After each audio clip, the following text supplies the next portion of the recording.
छत्तीसगढ़ के बलोदा बाजार में धारा 144 लागू, 3 प्रदर्शनकारी अरेस्ट, भारी पुलिस बल तैनात।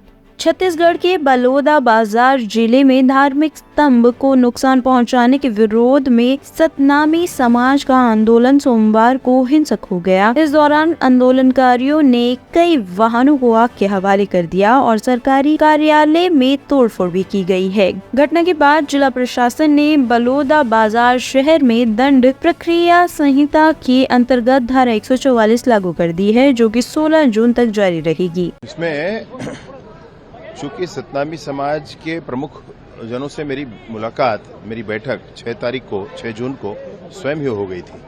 अब इस बैठक के होने के बाद उसमें उन्होंने कहा था कि न्यायिक जांच इस विषय की कराई जाए, जो 15 और 16 की दरमियानी रात को पूज्य जैद खाम को क्षति पहुंचाने की घटना हुई थी उस पर।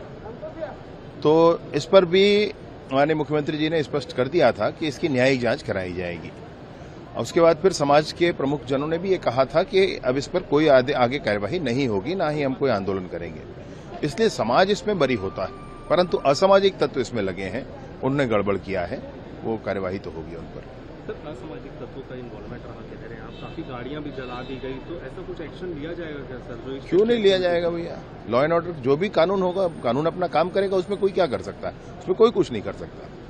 मलावी के उपराष्ट्रपति का प्लेन क्रैश में निधन, 24 घंटे चले सर्च ऑपरेशन के बाद विमान का मलबा मिला। मलावी के राष्ट्रपति लाजारस चकवेवा ने सोमवार को देश को संबोधित करते हुए कहा था कि मुझे पूरी उम्मीद है कि हम विमान और उसमें सभी सवार लोगों को समय पर खोजने में सफल रहेंगे। विमान जिस रास्ते से गुजर रहा था वहां 10 किलोमीटर के फॉरेस्ट रिजर्व में सर्च ऑपरेशन चलाया गया। हादसे को देखते हुए राष्ट्रपति ने बहामास के लिए अपनी यात्रा रद्द कर दी। 91 साल के उपराष्ट्रपति चिलिमा पिछले 10 साल से मलावी के उपराष्ट्रपति हैं। उन्हें अगले साल होने वाले राष्ट्रपति के चुनाव के लिए उम्मीदवार के तौर पर देखा जा रहा था। वेलकम इलाके में दम घुटने से महिला की मौत, पुलिस जांच में जुटी। वेलकम क्षेत्र में दोपहर एक फ्लैट में आग लग गई। धुएं के कारण दम घुटने से एक महिला की मौत हो गई। मृतक की पहचान भावना कालरा के रूप में हुई है। महिला मानसिक रूप से कमजोर थी। आशंका है कि महिला ने खुद ही अपने कमरे में आग लगाई। कमरे में रखा सोफा व एसी समेत अन्य सामान जला हुआ मिला है। आग लगी कैसे लगी और महिला की कैसे लगी पता नहीं, समझ ही नहीं आई है। पहले सुबह थोड़ा सा डिप्रेशन की दिक्कत इसको चल ही रही थी, 2-4 दिन से ऐसा घर में दिक्कत चल ही रही है।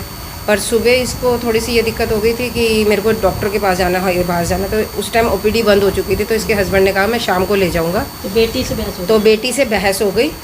तो बेटी से नहीं बहस हस्बैंड से ही हो गई कि तू नहीं लेके जाएगा तो मैं तेरी बेटी को ख़त्म कर दूँगी, गला दबा के मार दूँगी। तो उसने उसका गला दबाया, बेटी ज़ोर ज़ोर से चीखी, तो मैं आ गई हूँ लेने के लिए। तो अंदर से अपने कमरे में ले आई हूँ। उसने अपने आप को अपने कमरे में थी। फिर उसके बाद वो 10-15 मिनट के लिए कहीं बाहर गई है। उसके बाद उसने आके अपने आप को लॉक कर लिया। उसके बाद इसने लॉक नहीं खोला। अब अंदर शॉर्ट सर्किट हुआ है, क्या हुआ है कुछ नहीं पता हमें। तो दरवाजा अंदर से बंद था? अंदर से बंद था। तो तोड़ के निकाला उनको? हाँ जी। घर में कौन कौन है? सब थे, ज्वाइंट फैमिली सब थे।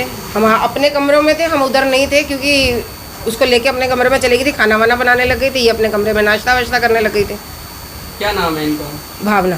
कितनी उम्र हो गई? 40। ब्यूरो रिपोर्ट, टीम तफ्तीश न्यूज़।